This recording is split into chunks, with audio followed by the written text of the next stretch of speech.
जिल्ह्याने आढावा प्रत्येक तिन्ही पक्षाचा झाला, मित्र पक्ष अजून इतरही आहेत, त्या सर्वांचा आढावा घेतल्याच्यानंतर राज्याचे मुख्यमंत्री देवेंद्रजी, उपमुख्यमंत्री अजितदादा, मुख्यमंत्री एकनाथराव यांच्याजवळ आम्ही जरूर चर्चा करू आणि त्या अनुषंगाने एक धोरणात्मक निर्णय राज्य पातळीवरती त्या ठिकाणी निश्चितपणे होईल. वागणूक ही राष्ट्रवादी काँग्रेसच्या पदाधिकाऱ्यांना दिली जाते अशा काही माहिती समोर आली आहे. खास करून निधी वाटपामध्ये निधी मिळत नाही, ही बातमी तशी निराधार आहे. काही जिल्ह्यांच्यामध्ये निधी कमी मिळाला किंवा अधिक मिळणं अपेक्षित आहे अशा पैच्या भावना कार्यकर्ते व्यक्त करत असतात. वेगवेगळ्या जिल्ह्यामध्ये आज तिन्ही पक्षाचे पालकमंत्री म्हणून त्या ठिकाणी काम करतात. जे काही धोरण निधी वाटपाच्या संदर्भामध्ये राज्य पातळीवरती ठरवलेलं आहे त्याच्या अनुषंगाने त्या ठिकाणी अंमलबजावणी करण्याचा प्रयत्न सगळ्याच पालकमंत्र्यांच्याकडून तिन्ही पक्षाच्या त्या ठिकाणी होत असतो. अशा वेळेला एखाद्या जिल्ह्यात निधीच्या बाबतीमध्ये काय भावना व्यक्त केल्या म्हणजे काय तक्रारी किंवा काय कुरबुरी आहेत असं काय मानण्याचं काही कारण नाही. शेवटी कार्यकर्ते मोकेपणाने संवाद पक्षाच्या बैठकीमध्ये करत असतात आणि त्याची योग्य ती नोंद राज्य पातळीवरचे प्रमुख म्हणून आम्ही सगळेजण त्या ठिकाणी घेत असतो. आजच्या बैठकीमध्ये सुद्धा चर्चा होईल ज्या प्रकारे काही तक्रारी केल्या आहेत पदाधिकाऱ्यांनी. नाही, समन्वय समितीमध्ये अनेक विषयांच्यावरती चर्चा होत असते, पण आज प्रामुख्याने जर का निवडणूक आयोगाने 4 वाजता पत्रकार परिषद घोषित केले याचा अर्थ कदाचित आज निवडणुका घोषित होऊ शकतात. अशा टप्प्यावरती ज्या वेळेला निवडणूक आयोगाच्या पत्रकार परिषदा होतात याचा अर्थ निवडणुका घोषित होत असतात. मला माहीत नाही की नेमकं 4 वाजता राज्य निवडणूक आयोग कशा बाबतीतली घोषणा त्या ठिकाणी करणार आहे, पण समन्वय समितीमध्ये प्रामुख्याने अजेंड्यावरती एक विषय राहील.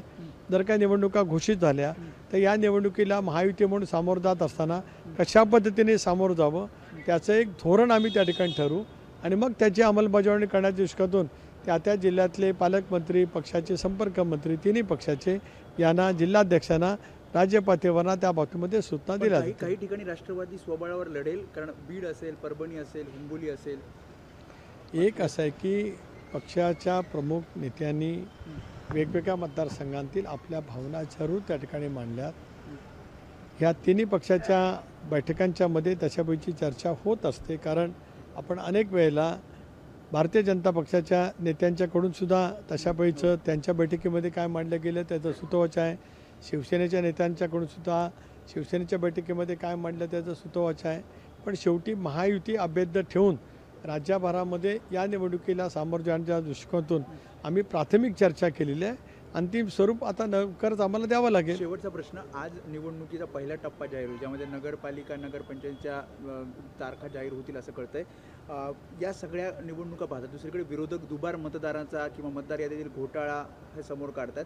मात्र निवडणूक घेण्यावर राज्य निवडणूक आयोग हे ठाम दिसतं 31 जानेवारीच्या. स्वाभाविकच आहे की सर्वोच्च न्यायालयाने 2 वेळेला निर्देश दिलेले आहेत की 31 जानेवारीपर्यंत 6 वर्ष रखडलेल्या या स्थानिक स्वराज्य संस्थांच्या निवडणुका घेतल्याच पाहिजे. त्यामुळे सर्वोच्च न्यायालयाच्या निकालाच्या अधीन राहून या निवडणुका त्या ठिकाणी होतील. पारदर्शका निवडणुकीच्या मतदार यादीमधला जो काय मुद्दा विरोधक त्या ठिकाणी मांडतायत, मला असं वाटतं की ज्यावेळेला निवडणुका घोषित होतात त्यावेळेला निवडणुकींची मतदारांची यादी, मतदान केंद्र निहाय ही प्रत्येक राजकीय पक्षाला मिळत असते. त्याच्यावरती काही कालावधी ऑब्जेक्शन सजेशनसाठी सुद्धा असतो.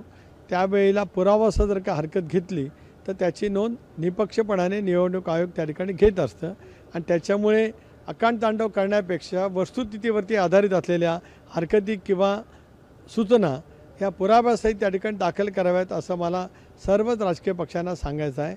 दीर्घकाळ रेंगाळलेला या संबंध स्थानिक स्वराज्य संस्थांच्या निवडणुका आता लवकर झाल्याच पाहिजेत. एक लोकप्रतिनिधी नात्याने राष्ट्रवादी काँग्रेस पक्षाची भूमिका आहे.